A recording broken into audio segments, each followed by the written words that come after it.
Halo, perkenalkan nama saya Ranisa Bina Berginting. Saya mahasiswa pendidikan bisnis tahun 2019. Di sini saya diberi tugas oleh dosen pengampu yaitu Ibu Aurora selaku dosen mata kuliah manajemen bisnis retail, di mana tugas kali ini merupakan UAS, yaitu ujian akhir semester kami, di mana mahasiswa disuruh menyimpulkan perkuliahan selama satu semester pada mata kuliah manajemen bisnis retail. Nah, adapun yang saya dapat simpulkan setelah saya mempelajari manajemen bisnis retail dalam satu semester ini, yaitu kesimpulan yang dapat saya berikan selama mengikuti perkuliahan mata kuliah manajemen bisnis retail satu semester ini adalah saya jadi memiliki pengetahuan tentang bisnis retail. Saya jadi tahu bisnis retail yang sangat dekat dengan diri kita dalam kehidupan sehari-hari. Dulu saya juga sudah sering mendengar istilah retail, tapi yang saya tahu retail hanya sekedar orang yang memiliki usaha atau sebagai pengecer barang. Tetapi setelah mempelajari bisnis retail selama satu semester ini, saya jadi tahu kalau Indomaret, Alfamart, Alfamidi itu juga termasuk bisnis retail. Nah, dengan mempelajari bisnis retail ini juga, saya jadi tahu jika retail itu terbagi menjadi dua, yaitu retail tradisional dan retail modern. Berbicara mengenai keduanya, retail tersebut memiliki kelebihan dan kekurangannya masing-masing. Kita mulai dari retail yang pertama, yaitu retail tradisional. Retail tradisional merupakan pasar tradisional yang dibangun dan dikelola oleh pemerintah daerah, swasta, badan usaha milik negara, dan badan usaha milik daerah, termasuk kerjasama dengan swasta dengan tempat usaha berupa toko, kios, los, dan tenda yang dimiliki dan dikelola oleh pedagang kecil, menengah, swadaya, masyarakat atau koperasi dengan usaha skala kecil, modal kecil, dan dengan proses jual beli barang dan dagangan melalui tawar-menawar. Nah, retail tradisional inilah yang sering yang sering kita kunjungi jika kita berbelanja sembako di pasar, di mana pedagang tersebut menjual barang dagangannya itu secara tawar-menawar, dan dia tempat jualannya itu di sebuah kios, toko, ataupun tenda. Dan di dalam retail tradisional ini transaksinya dapat dilakukan dengan cara tawar-menawar. Nah, lalu retail yang kedua adalah retail modern. Nah, retail modern ini adalah toko dengan sistem pelayanan mandiri, menjual berbagai jenis barang secara eceran yang berbentuk minimarket, supermarket, department store, hypermart, atau grosir berbentuk perkulakan. Secara umum yang kita ketahui contoh retail modern ini di kehidupan sehari-hari kita seperti Indomaret, Alfamart, dan Alfamidi, di mana sistem transaksi yang dilakukan dalam retail modern ini tidak dapat ditawar, di mana harga sudah tertera semua di barang-barang yang akan kita beli, seperti itu. Nah, jadi di dalam retail modern ini harga-harganya sudah tertera di semua barang. Jadi konsumen membayar sejumlah harga yang sudah tertera di barang tersebut. Dalam retail modern ini, konsumen akan berbelanja di sebuah toko yang sangat nyaman, sejuk, dingin, dan kadang akan ada lagu yang diputar dalam toko tersebut untuk menambah suasana nyaman saat berbelanja. Nah, namun di balik itu semua, ya, kedua retail ini juga memiliki kekurangan dan kelebihan. Kelebihan yang pertama itu kelebihan dan kekurangan retail tradisional. Nah, adapun kelebihan dan kekurangan retail tradisional yaitu yang pertama itu kelebihannya lokasinya strategis. Seperti yang sering kita jumpai, Retail tradisional ini lokasinya sangat strategis, di mana tempat tersebut pasti dekat dengan jalan raya, atau bisa dibilang lokasinya itu memang sangat ramai. Jadi bisa dibilang lokasinya itu sangat strategis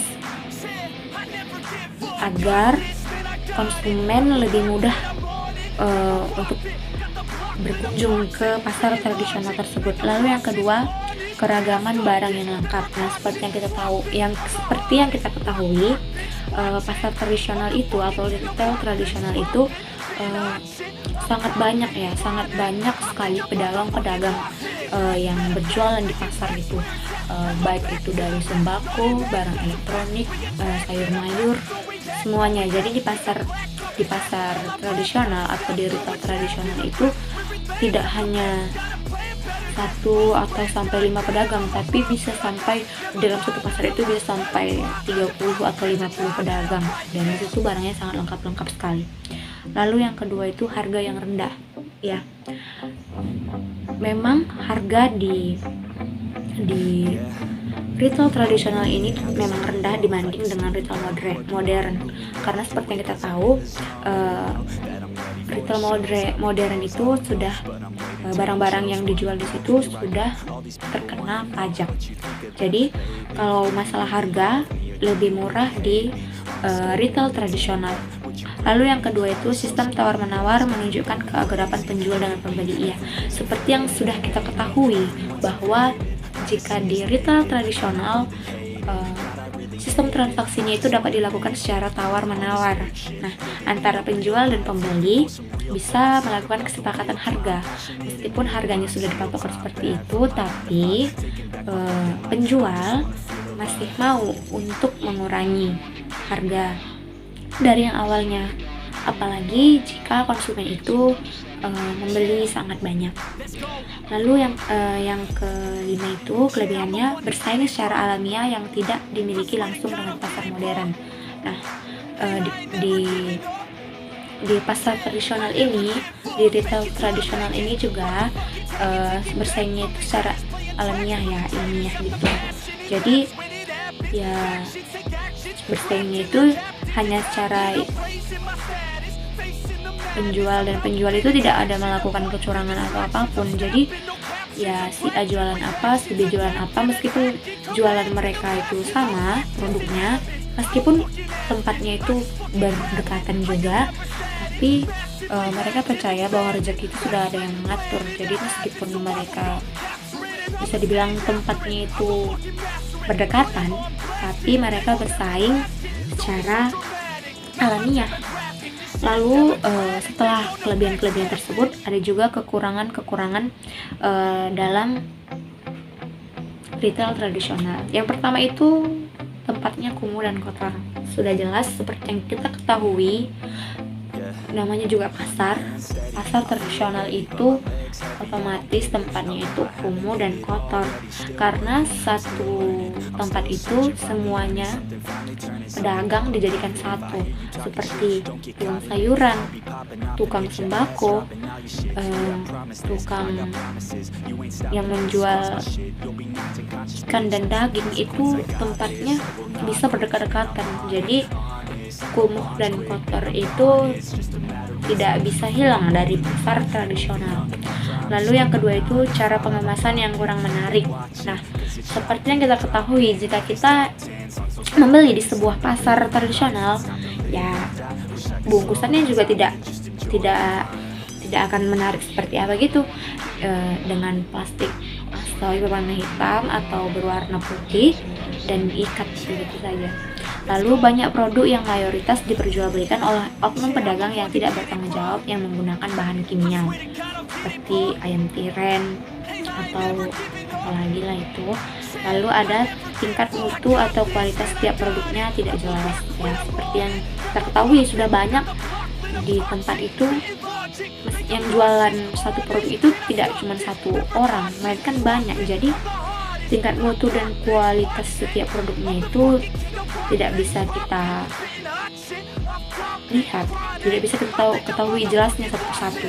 Lalu selanjutnya, setelah kekurangan atau kelebihan dari pasar tradisional atau retail tradisional, selanjutnya kita masuk ke kelebihan dan kekurangan dari retail modern. Nah, adapun kelebihan dan kekurangannya, yang pertama itu ada kelebihannya. Yang pertama itu, pasar modern menyediakan lingkungan berbelanja yang lebih nyaman dan bersih, dengan jam buka yang lebih panjang dan menawarkan aneka pilihan pembayaran seperti kartu kredit untuk peralatan rumah tangga berukuran besar. Nah, seperti yang udah saya jelaskan tadi yang pertama, di retail modern ini tempatnya itu bersih, sejuk, karena biasanya diberlakukan AC di toko itu.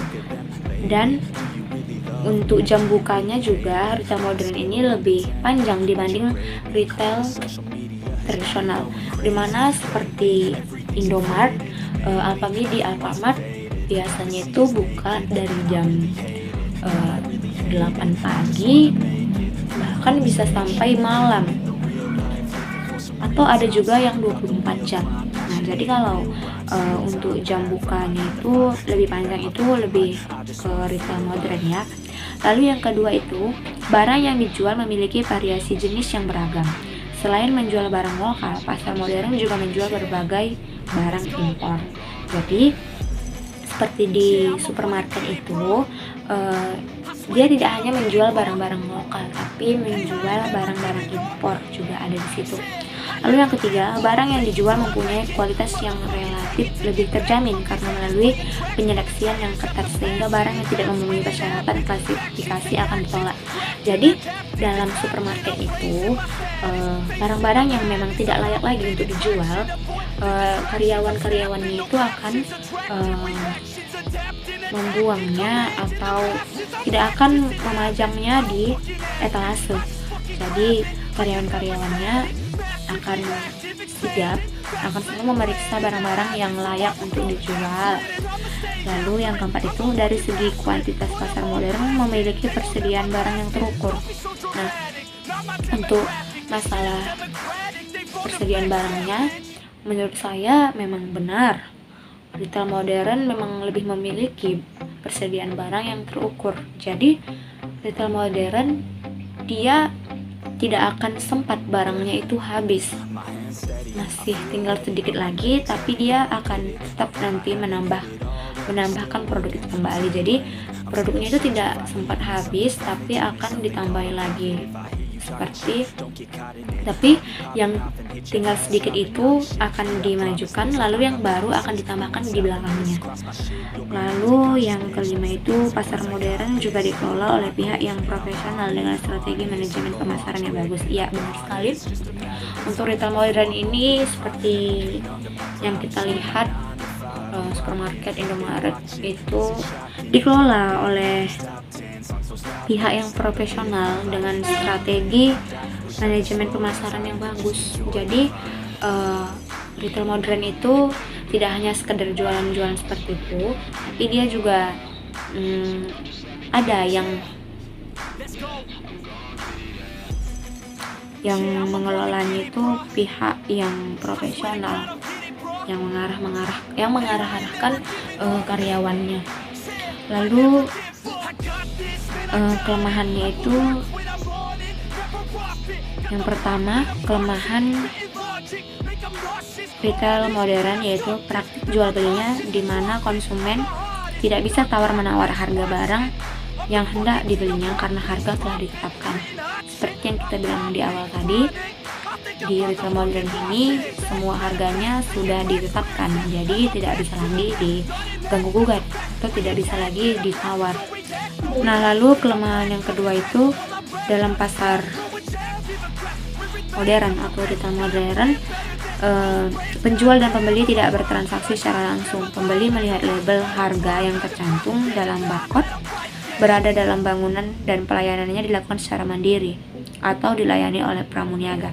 Nah, jadi menariknya juga retail modern ini, pembeli dan penjual itu tidak melakukan transaksi atau tidak tidak bertransaksi secara langsung. Jadi karena barang-barangnya itu sudah diberikan di situ barcode harga, jadi konsumen yang membeli tinggal melihat berapa harganya.